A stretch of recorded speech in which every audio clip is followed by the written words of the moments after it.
Benjamin Netanyahu ने एक बात साफ कह दी है कि जो कुछ भी ईरान ने किया है, ईरान विल हैव टू पे फॉर इट। और ये पे यानी ये कीमत किस रूप में, कब, कैसे अदा करनी होगी, ये अब इजराइल तय करेगा। इससे पहले भी ईरान ने एक हमला करने की कोशिश मिसाइलों के जरिए और ड्रोन्स के जरिए की थी, जिसे नाकाम कर दिया गया था। मेरे साथ इस वक्त मेजर शाह भी इस वक्त जुड़े हुए हैं। मेजर शाह, पर्शियन गल्फ और रेड सी, यहां पर अमेरिका के बेड़े मौजूद हैं। अमेरिका ने कहा है इजराइल को सपोर्ट करने के लिए। अगर इजराइल का हमला होता है, मेरे दर्शकों को रिटेलिएशन की लैंग्वेज में समझाइए। जब रिटेलिएट किया जाता है और डेडली रिटेलिएट किया जाता है, करंट सिचुएशन में क्या हाल हो सकता है ईरान का? जी राजीव जी, जब रिटेलिएशन किया जाता है तो जाहिर सी बात है, रिटेलिएशन यानी कि रिएक्शन। एवरी एक्शन, न्यूटन का लॉ ऑफ मोशन है, every action has an equal reaction. तो रिटेलिएशन और भी ज्यादा वेंजेंस और खुंदक और गुस्से में और जोरदार और तरीके से रिटेलिएशन किया जाता है। जैसे कि अगर हमारे पे फर्ज करिए, अगर मैं आपको एग्जांपल देता हूँ सबको समझाने की रिटेलिएशन की बात।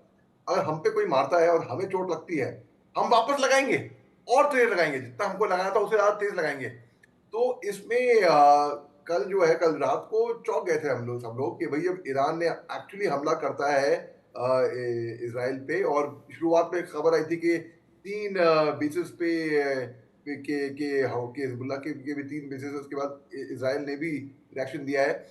जैसे जनरल अनुज माथुर ने बिल्कुल दुरुस्त फरमाया कि कुछ अन्य देशों के बयान आ गए हैं। जापान का भी बयान आया है, वहां के जो नए प्राइम मिनिस्टर हैं शिंजो इशिबा, इन्होंने एक रिलीज किया है और एक स्टेटमेंट और बोला है कि ये अटैक अनएक्सेप्टेबल है। और उन्होंने खुद एक ऑफर किया है कि वो यूनाइटेड स्टेट्स के लिए एक मीडिएटर बनने को तैयार है, कि जो एक्चुअल वॉर वहां पे होगी, वहां पे और तेज होगी, तबातोड़ हमले होंगे, तो उसमें रिटेलिएशन करने के लिए ये तैयार है। फिर इसराइल के जो फॉर्मर प्राइम मिनिस्टर हैं नेफ्ताली बेनेट, नेतन्याहू से पहले जो थे, इन्होंने भी एक उन्होंने बोला है फेटली क्रिपल ईरान। उन्होंने एक अपील जोड़ी है कि भाई वो भी सामने आएंगे और कंट्रीब्यूट करेंगे कि कैसे ईरान को खत्म किया जाए। लेकिन मैं बताऊं कि कुछ भी हो, मैं हिम्मत देख रहा हूँ ईरान की, कि उन्होंने ये हिम्मत जुटाई और ये हिम्मत ये हमला किया, ये जानते हुए भी कि इसराइल के सिर के ऊपर अमेरिका का हाथ है। अमेरिका सुपर पावर है और अमेरिका और ईरान की बनती नहीं है। और ईरान जो है वो बिल्कुल, इसमें तो कोई शक की बात है ही नहीं, कि जितने भी गल्फ राष्ट्र हैं, जैसे कि सऊदी अरेबिया का स्टेचर है, ईरान वो स्टेचर देखता है और ईरान भी वैसा बनना चाह रहा है, ओवर एम्बिशियस। तो ईरान का भी एक स्टेटमेंट आया है कि ये तो बस एक शुरुआत है, अगला हमला हम करेंगे तो हम इसे और तेज तवातोड़ हमला करेंगे। तो 180 से ज्यादा यहाँ पर मिसाइल्स दागे गए थे, जो कि ज्यादातर इंटरसेप्ट हो गए थे।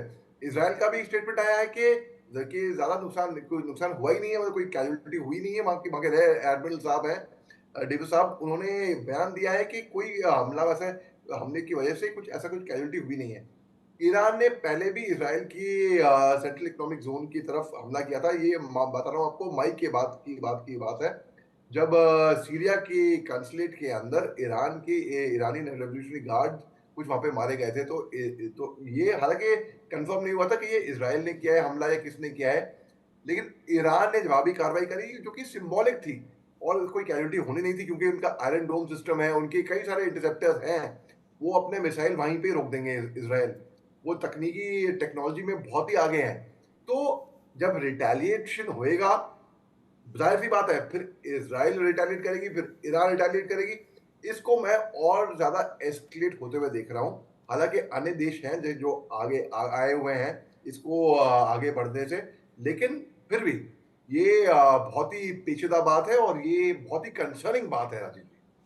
बहुत ही कंसर्निंग बात है। मैं एक चीज साफ देख पा रहा हूं, जैसा मेजर जनरल अनुज माथुर लगातार कह रहे थे कि अगर ईरान लीडर बनने की कोशिश कर रहा है, मुस्लिम जगत का, मुस्लिम उम्मा का अगर लीडर बनने की कोशिश कर रहा है, पिछले कई दिनों से इजिप्ट पूरी तरीके से खामोश है।